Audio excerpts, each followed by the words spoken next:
The Masque of the Red Death by Edgar Allan Poe. The Red Death had long devastated the country. No pestilence had ever been so fatal or so hideous. Blood was its avatar and its seal, the redness and the horror of blood.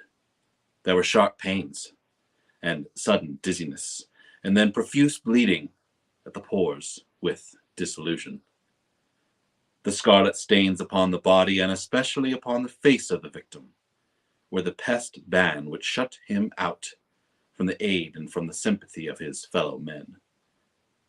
And the whole seizure, progress, and termination of the disease were the incidents of half an hour.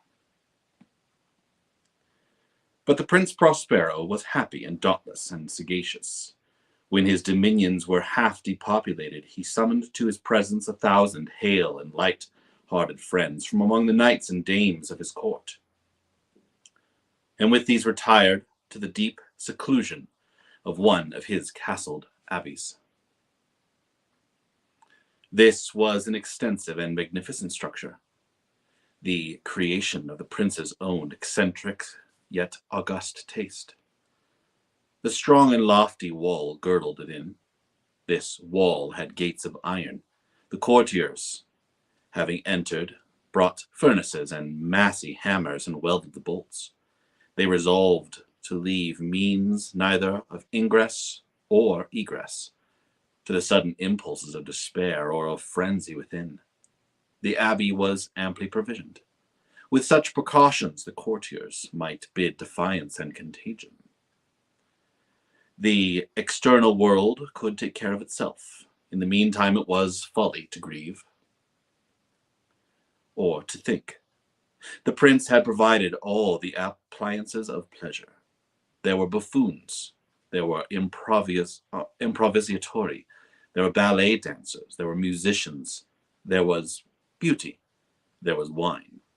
All these and security were within. Without was the Red Death.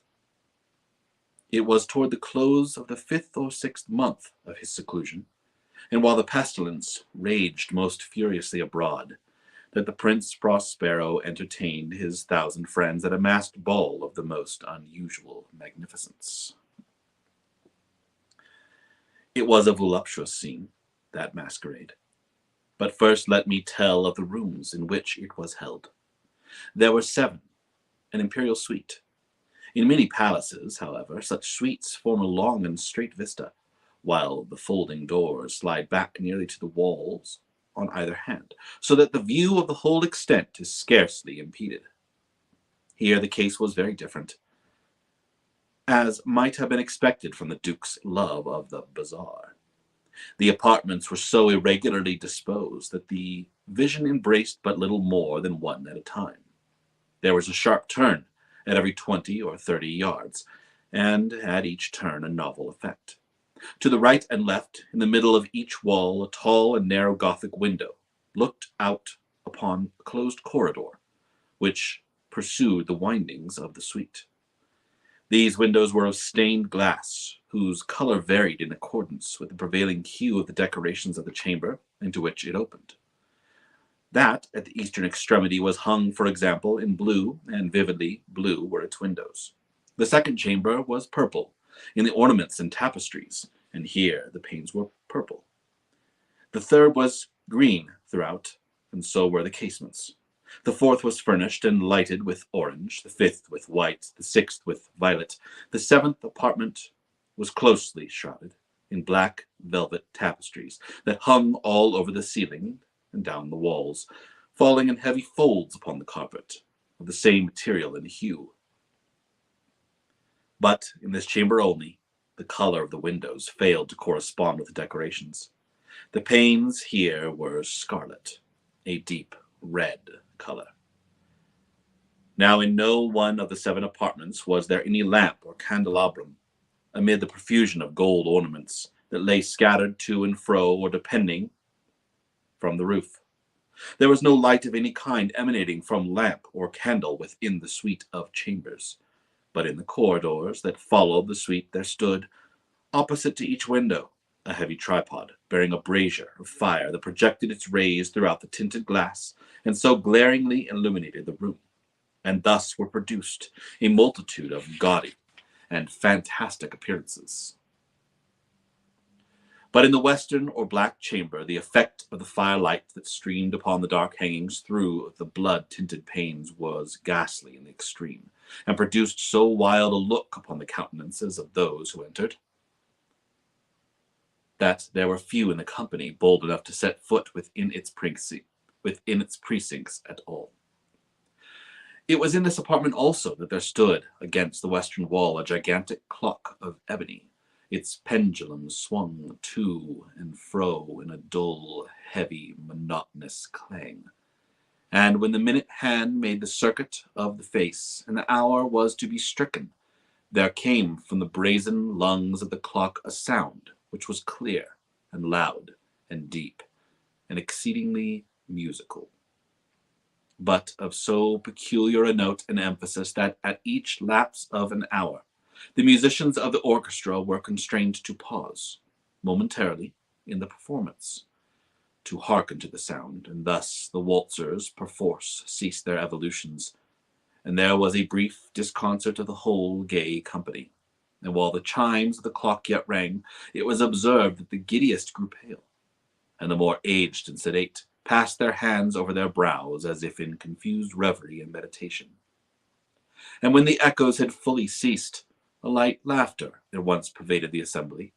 The musicians looked at each other and smiled as if at their own nervousness and folly, and made whispering vows, each to the other, that the next chiming of the clock should produce in them no similar emotion.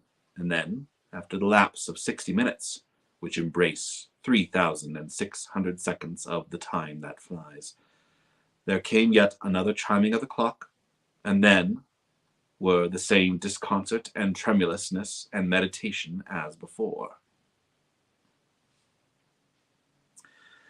But, in spite of these things, it was a gay and magnificent revel. The tastes of the Duke were peculiar. He had a fine eye for color and effect. He disregarded the decora of mere fashion. His plans were bold and fiery, and his conceptions glowed with barbaric luster. There were some who would have thought him mad. His followers felt that he was not. It was necessary to hear and see and touch him to be sure that he was not. He had directed, in great part, the movable embellishments of the 7 chambers upon occasion of this great fete, and it was his own guiding taste which had given character to the masqueraders. Be sure they were grotesque. There were much glare and glitter and piquancy and phantasm, much of what had been seen since Hernani. There were arabesque figures with unsuited limbs and appointments. There were delirious fancies, such as the madman fashions. There was as much of the beautiful, much of the wanton, much of the bizarre, something of the terrible, and not a little of that which might have excited disgust. To and fro in the 7 chambers there stalked, in fact, a multitude of dreams, and these, the dreams, writhed in and about, taking hue from the room and causing the wild music of the orchestra to seem as an echo of their steps. And anon there strikes the ebony clock which stands at the end of hall of velvet, and then for a moment all is still.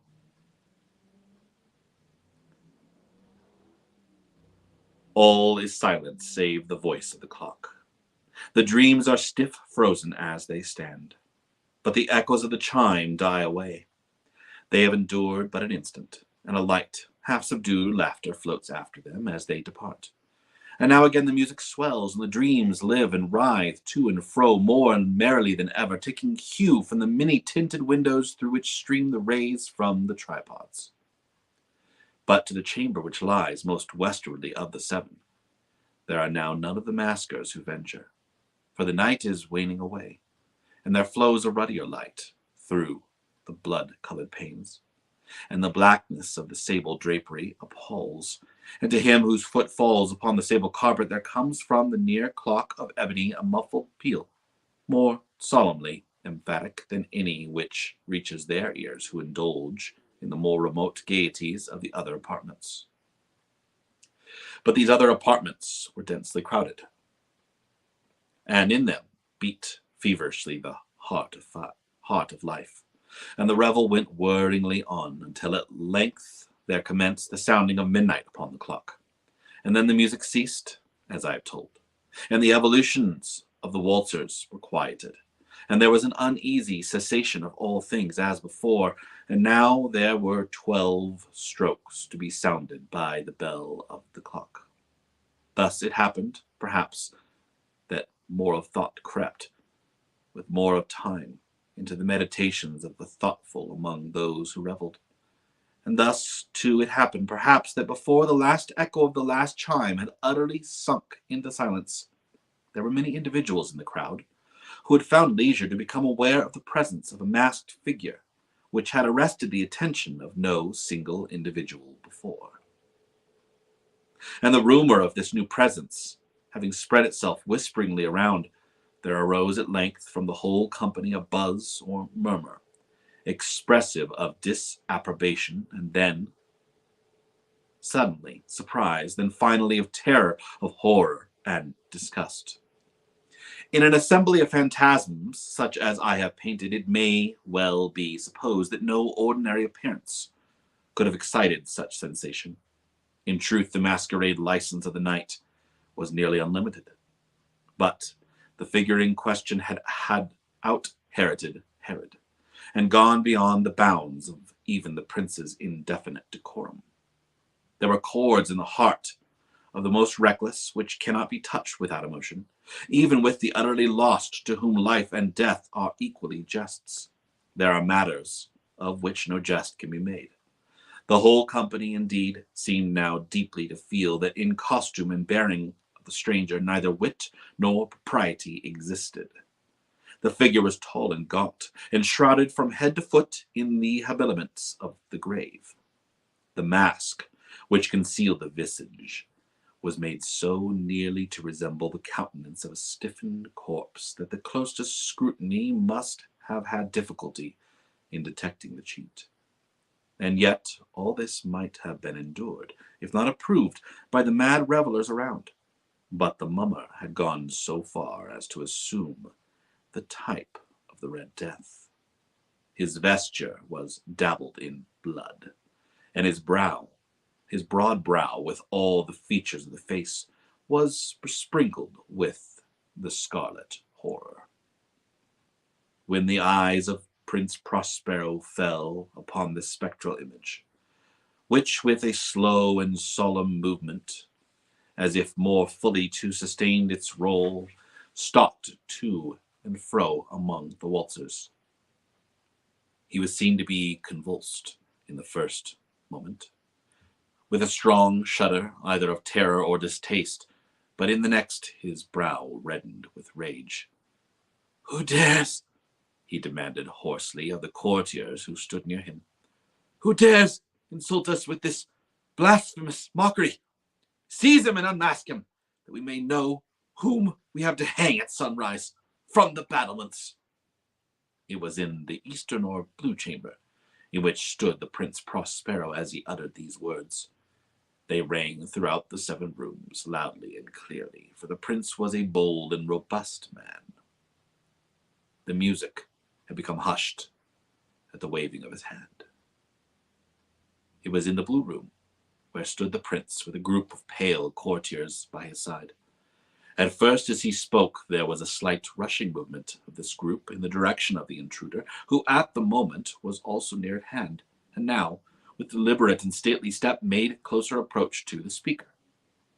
But from a certain nameless awe with which the mad assumptions of the mummer had inspired the whole party, there were none found who put forth hand to seize him, so that, unimpeded, he passed within a yard of the prince's person, and while the vast assembly, as if with one impulse, shrank from the centers of the rooms to the walls, he made his way uninterruptedly, but with the same solemn and measured step which had distinguished him from the first, through the blue chamber to the purple, through the purple to the green, through the green to the orange, through again to the white, and even thence to the violet, ere a decided movement had been made to arrest him.